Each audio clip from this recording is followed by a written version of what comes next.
بسم الله الرحمن الرحيم الحمد لله والصلاة والسلام على رسول الله قال الله سبحانه وتعالى في كتابه العزيز يثبت الله الذين آمنوا بالقول الثابت صدق الله العظيم وقوله سبحانه وتعالى في حديثه القدسي كنت كنزا مخفيا فأحببت أن أعرف فخلقت الخلق. Бүткіл аламдарды жаратқан, жашатып жатқан Аллах Субханаху ва Таала. Біздің өміріміз, біздің жашауымыз, біздің әрбір қимыл әрекетіміз, біз көріп жатқан, көрбей жатқан, барлық нәрсенің жүріп жатқандығы жерде болсын, жер астында болсын, асманда, асман үстінде Аллах Тааланың қалаусын, Аллах Тааланың бұйрығына басиет. Қандай нәрсе ол болсын, Аллахтың қалаусынан, Аллах Тааланың бұйрығынан, Алланың өкімінен тышқары бола албайды. Ма тасқуту мин варақатин илля я'ламуха. Қайсы бір дарақтан жалбырақ түше тұрған болса, ошол да Алланың өкіміне мұқтаж, ошол дағы Аллах Тааланың илиминде. Қашан түшөт, қанша жол айланып түшөт, қайсы бетіменен түшөт, бар Аллах Тааланың илиминде, Аллах Таалаға маалым. Адам баласын Аллах Таала жаратты, бұл дүниеге түшірді бір мақсат менен. Ал мақсат Аллах Таала Құранда ашықтан ашық айтты. Біз бұл дүниеге келгендігіміз, жаралғандығымыз Аллах Таалаға сыйыну үшін, Аллах Таалаға ибадат қылу үшін, Аллах Тааланы тану үшін. Аллах Таала хадиси құдсиде айтады: "Кунту канзан махфия", мен бір жашырылған кен болчумун дейді. Анан өзімді таныштыруыны қаладым, танытуыны қаладым, анан мақлуқтарды жараттым. Бардық мақлуқтардың жаратылғандығын мақсаты Аллах Тааланы тану. Демек, біз ең бірінші Аллахты таныш керекпіз. Аллахты танысақ, ал қандай улуу зат, құдіреттүү зат, күштүү зат, берешен зат, анын қазынасында ешбір нәрсе түгөнбөйт, бүткүл нәрселердің қазынасы Аллахтың астында. Аллах Тааланы алыстан емес, жақындан таный турган болсок, Аллахтың өкүмдөрүн аткаруу биз үчүн жеңил болот. Кимди таанысаңыз, ошонун талаптарын аткарат экенсиз. Бир адам уну айдап бара жатып, ошол айдап жатканда талаптарга жооп бербей, же бир чектөөлөрдү аткарбастан, эрежелерин аткарбастан айдап жаткан болсо, алдынан ошол бир ГАИ кызматкерин көрө турган болсо, ал ошол жерден талаптарды аткарып, эгер ылдамдыгы катуу болуп жаткан болсо, аны ылдыйлатып жана башка эрежелер сактай баштайт. Аны тааныгандыктан. Эгер тааныбаса, анын талаптарын аткара албайт. Дал ошол сыяктуу бүгүнкү күндө биз Аллах Тааланы эң биринчи деңгээлде жакындан таанышыбыз керек. Мурдакы заманда бир падыша бар эле, Махмуд Гознави деген. Ал кечки убакытта өзүнүн жөнөкөй кийимдерин кийип, жупуну кийинип алып, өзүнүн шаарын кыдырып ишкен. Кандай болуп жатат? Адамдардын акыбалы кандай экен деп. Бир күнү бир жерге барып калса, уурулар чогулуп жатышыптыр. Бирөө кичине чоңураак ууру экен, башкалар топ-топ жыйнап жатканда падыша дагы арасына кошулуп алат, таанылбайт, анткени кийими жөнөкөй. Анан сурай баштайт жанагы башчысы, ар биринен эмне кыла алат экен деген. Бирөөсү айтат: "Мен бийик дубалдарды ашып өтө алам" дейт. Кийинкиси айтат: "Мен болсо алтынды жыттап, каякта экенин таап биле алам" дейт. Дагы бирөөсү айтат: "Мен иттер менен сүйлөшө алам" дейт, иттердин тилин билем дейт. Дагы бирөөсү айтат: "Мен бирөөнүн жүзүн көрө турган болсом, өмүр бою эстеп кала алам, эч качан унутпойм" дейт. Анан ушинтип отуруп, кезек падышага келет. Анан падыша дагы айтат: "Мен сакалымды оң жака кылып койсом, жашоо болот" дейт. Сакалымды оң жакка кылсам жашоо болуп калат. Сол жакка кылсам өлүм болот. Жанагылар укканда түшүнбөйт. Бирок кошуп кое берели деп бир топ болуп туруп анан падышанын эле хан сарайына жөнөшөт урдайбыз деп. Караса бийик дубалдар бар экен. Ашып өтөм деген ашып өтүп эшикти ачып берет. Иттер чуркап келет, сүйлөшө турган сүйлөшүп берет. Аларды тынчтандырып берет. Алтыны жыттай турган жыттап, таап, урдап казынадан анан качып жөнөшөт. Падыша аларды узатып, алар менен ошол бара турган жерине барып, анан кайра хан сарайына кайтып келет. Бардыгы ызы-чуу, кыжылат болуп аткан, казына урдалды деп. Падыша өзүнүн кийимдерин кийип, тажысын кийип айтат, алар баланча жерде алып келди дейт. Жанагылар кармап келип, падышанын астына алып келгенде, ыйлап, тооба кылып, кечирим сурап жатышат. Падыша бизди кечирип коюңуз, катачылык болуп калды, ушундай тура эмес кылып койдук деп. Бирок бирөөсү падышаны карап жылмайып турат экен. Анан падыша таң калып сурайт, булар кылган катачылыгында кейип, кечирим сурап жатса, эмнеге сен жылмайып күлүп жатасың деп. Жанагы киши айтат экен, падыша мен бир айткан элем, бир адамдын жүзүн көрсөм өмүр бою эстеп калам, унутпайм деп. Мен сизди таанып алдым дейт. Сиз айткан элеңиз, сакалымды оң жакка кылсам жашоо болот, сол жакка кылсам өлүм болот деп.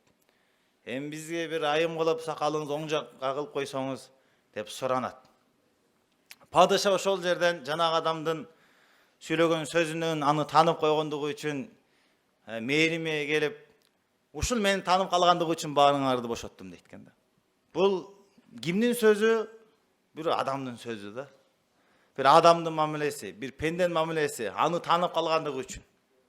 Эгер пенде Роббисин тааный турган болсо, өзүнүн жараткан затын, Аллах Тааланы тааный турган болсо, Алла канчалык сүйүнөт. Эгер пенде тааныса, менин Роббим өтө күчтүү зат, мени жараткан, мага ырыскы берген, мени кечире турган, мага кыйынчылыкта жардам бере турган, ар бир акыбалда мага жардамын түшүрө турган, мен дуамны кабыл кыла турган, мага мээрим төккөн, мага ырыскы берген, мага боор ооруган, ар бир учурда мага жардам берип турган зат деп тааный турган болсо, Алла канчалык сүйүнөт да. Ошондуктан Аллах Тааланы тааныш керекпиз. Пайгамбар алейхиссаламдан адамдар келип сурашты. Аллах Таала жакынбы, же алыспы? Алысыраак болсо, үнүбүздү бийрээк кылып кайрылалы, жакыныраак болсо, шуурап кайрылалы дегенде, Аллах субханаху ва таала аят түшүрүп атат. Ва иза саалака ибади анни фа инни қарибун. Эгер пенделерим мен тууралуу сураша турган болсо, сурай турган болсо, алыспы жакынмын деп, анда мен өтө жакынмын дейт да. Канчалык жакын? Ва нахну aqrabu ilayhi min hablil warid. Аллах субханаху ва таала адам баласына көө тамырынан да жакынмын дейт да.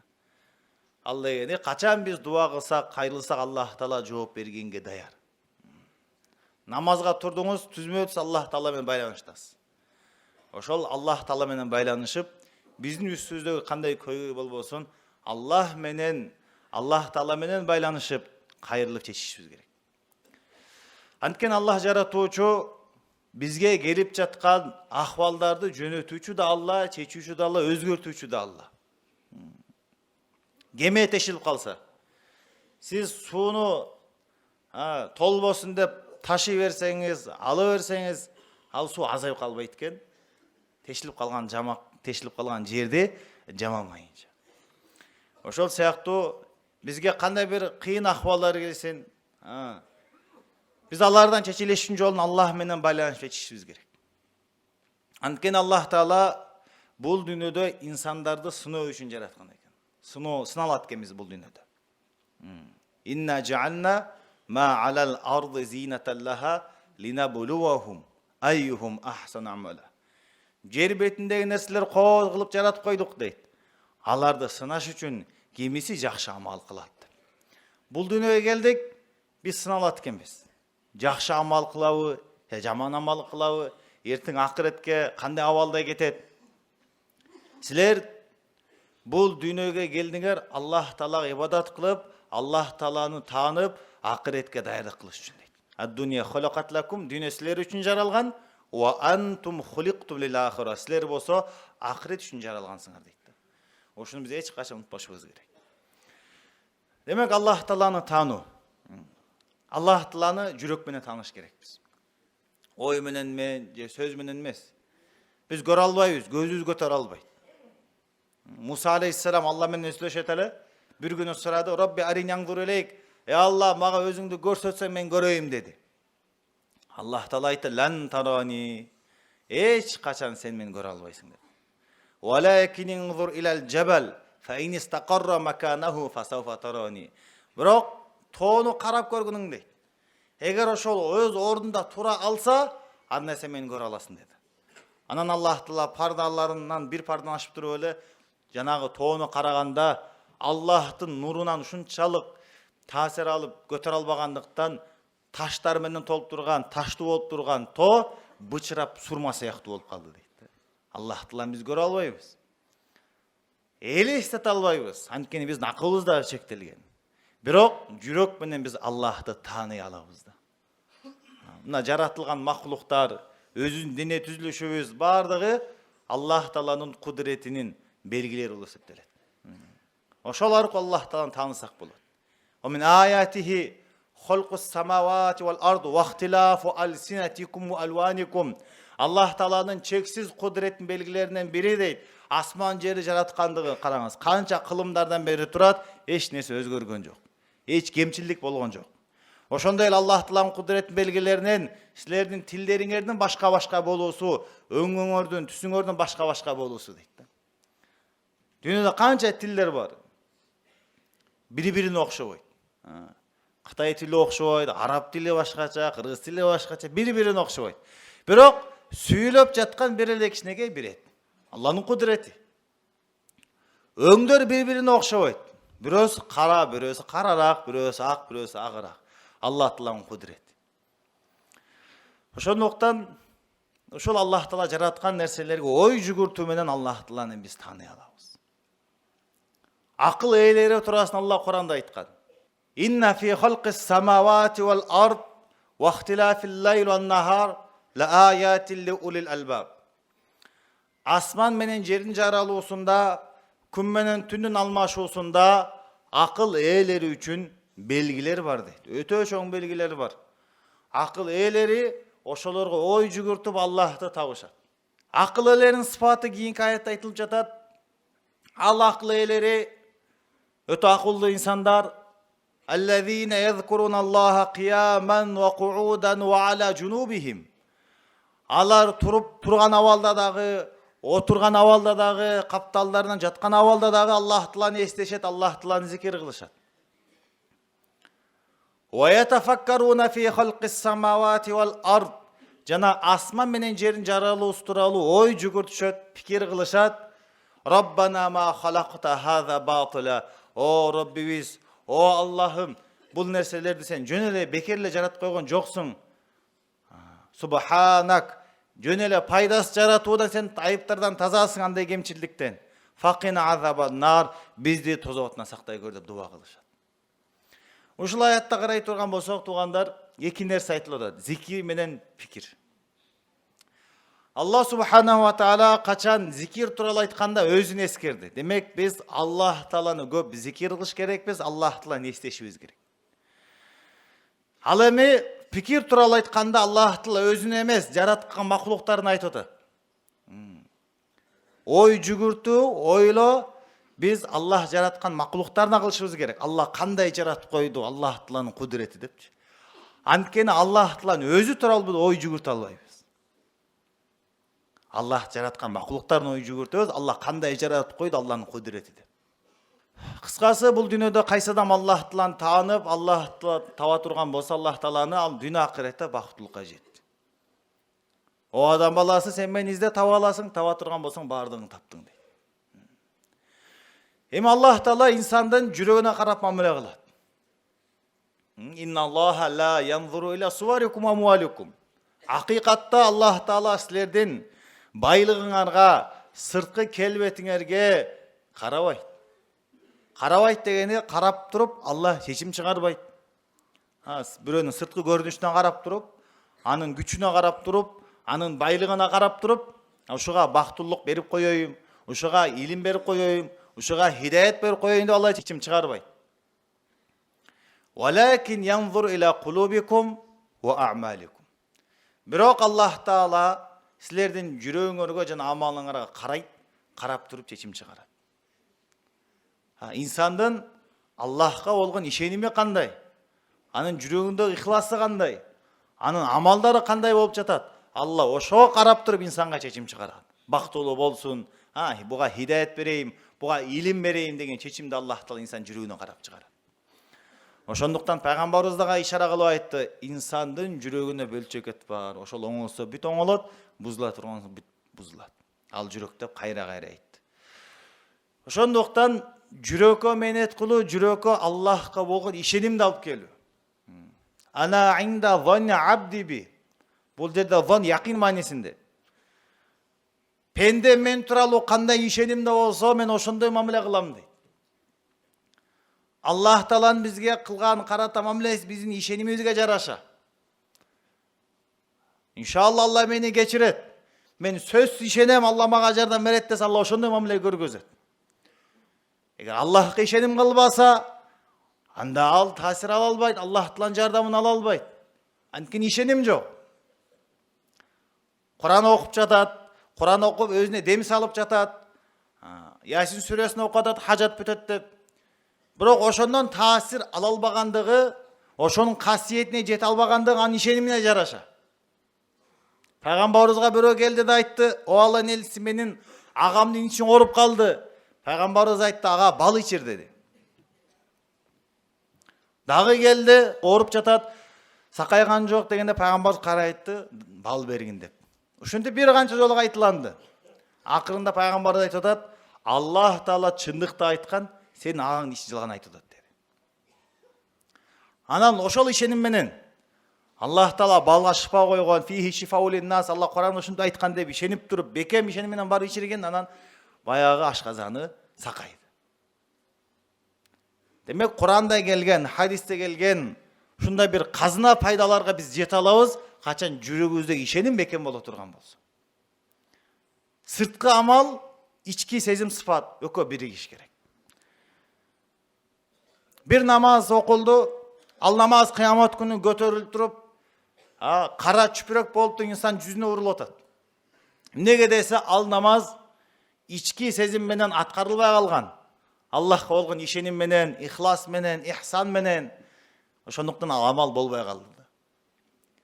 Эгерде ошол намазды биз ихсан сыпаты менен, ички сезим менен, берилүү менен, хушук менен, худук менен, жалбаруу менен, ишеним менен окусак, бул намаз менен Аллага жеткирет деп, анда ошол намаз инсанды миражга чейин көтөрөт.